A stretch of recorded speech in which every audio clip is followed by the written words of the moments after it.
ô thôi bi cái wak do bio cái thôi bi si yam hay nhé ấy thong này thằng hình bỏ đó lẽ chụp tụ bôi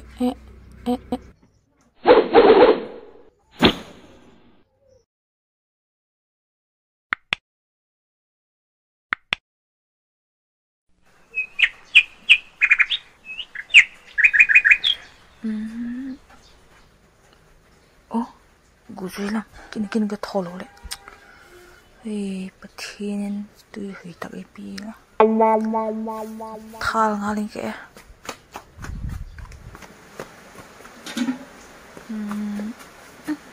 tai ngà cả wow giúp tai cái bạn nó lom rồi mình gu giúp tôi chọn ngay đâu tai mà thao ra tất cả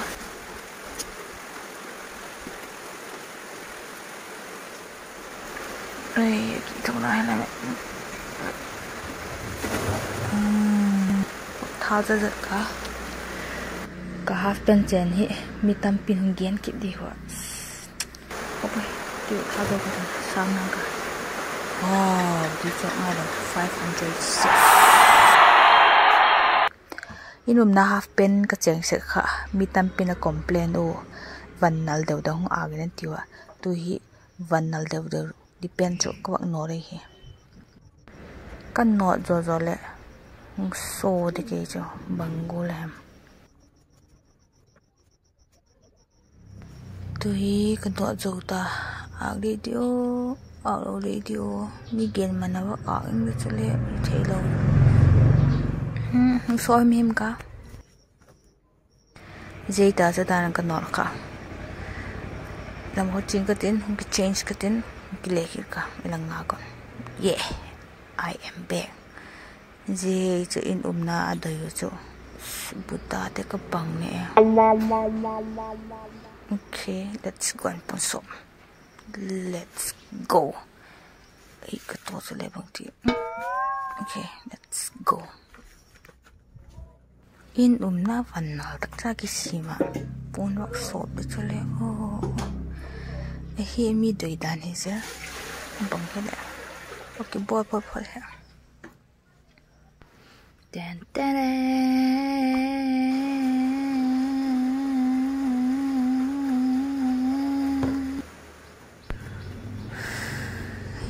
ha ôi cái nín là lò mới bún chuyển vào cái trên chỗ ui túp trên ngay nhìn chung thôi ô bằng khi để sao phải hell cả bún sọ biết chăng ấy gì lẽ thành gì ta thum lắm có khó là ta hoặc anh tiêu bằng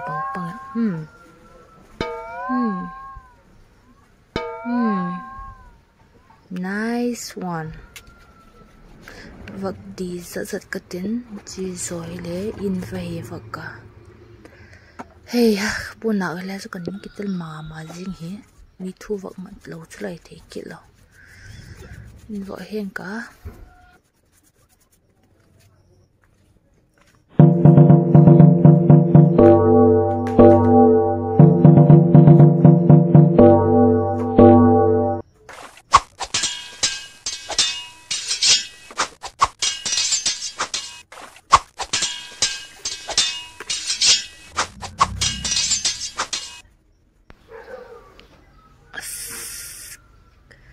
cái phần này là sự bùi xả mày để lúc mình ta đi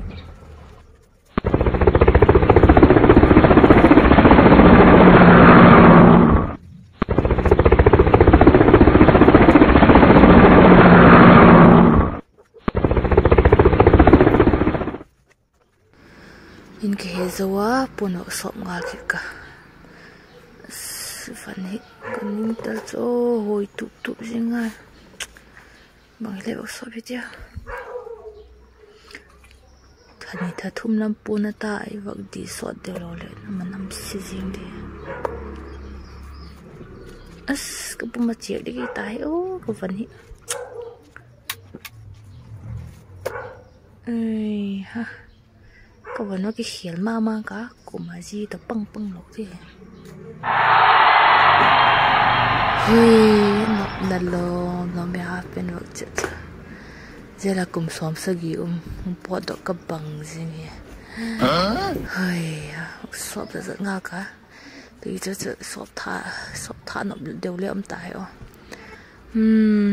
xóm rất cả thành đi ra thông lâm buôn xóm lo cái coi chuyện ăn nằm tuy thấy tai tôi cho là cái đó tuy comfort đi này để tôi sống một cái tên gì comfort hi vật điện cả có tí lâu là cái vấn đề thành đi ra thông lâm xóm lo cái coi khai nằm tuy tao ra là sản nên lấy cái nạng ngôm tao rồi nấu đi thì nạo lẹo sinh sợ chung năm tung dinh lẹo sinh sợ giờ đi ra cái tên ăn ngal được cái hi closing call có ăn nhẹ đi ăn cắm tấm alti fry and scoops. Okay, let's have food. Whoa, it looks tasty, yummy.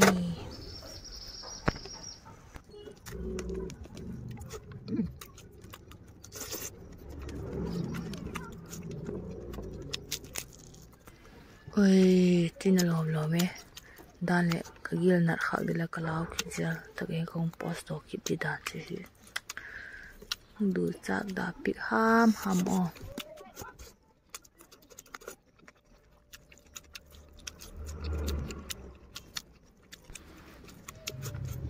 sa kini ăn củ bóng bơi được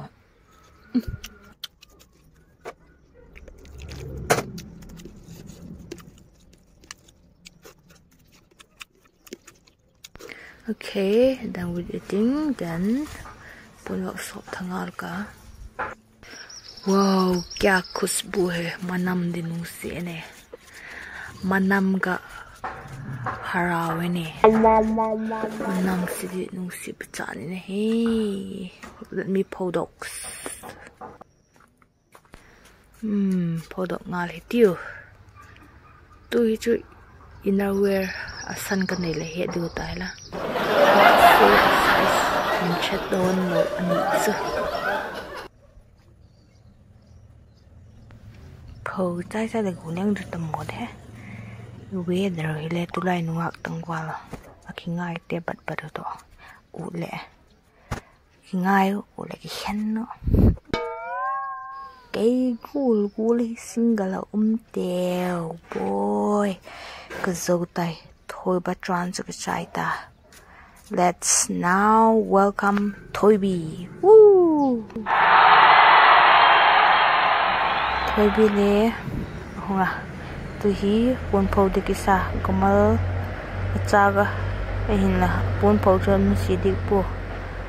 Pau ngal ta hi.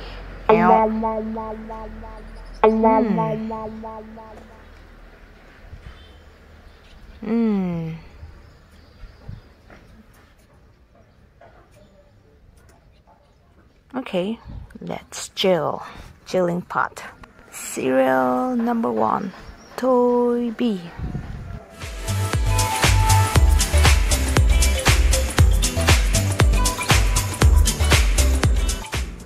Cereal number 2, Toby.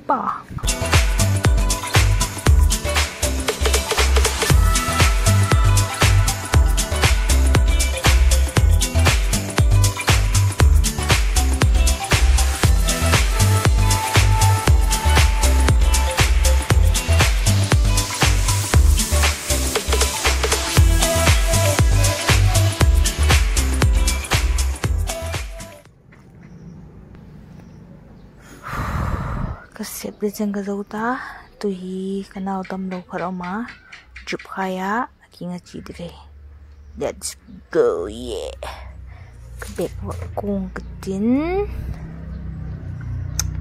sa zongal katin jadi katai. Bye.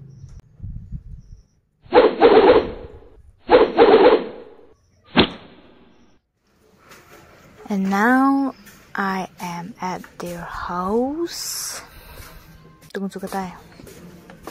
Hey.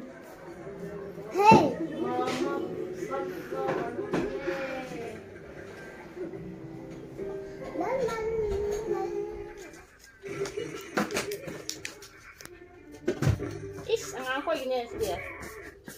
At ang iya nga, hindi ka ilay ko. O, tatang kain lang. Bangkoy mo, di ka dihan. Gata?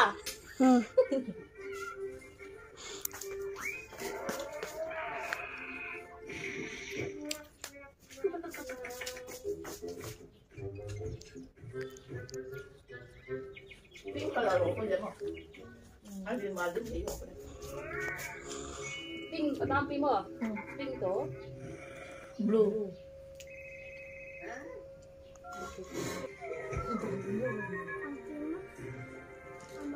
Mamanya mo. Adampo mo.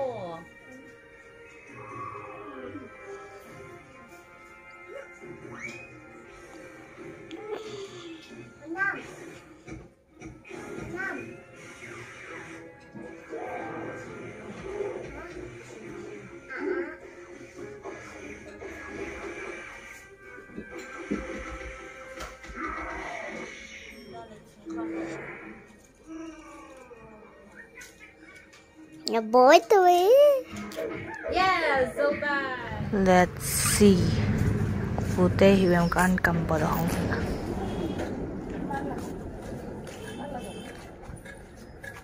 क्या सब्जी बनाएगा दीदी?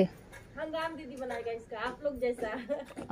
थोड़ा खाने का दिल है ना, बाजार में देखो ना लॉकडाउन होने से तो हाँ ले लो। भी नहीं है, कुछ नहीं मिलता है। बाजार में कुछ भी नहीं है।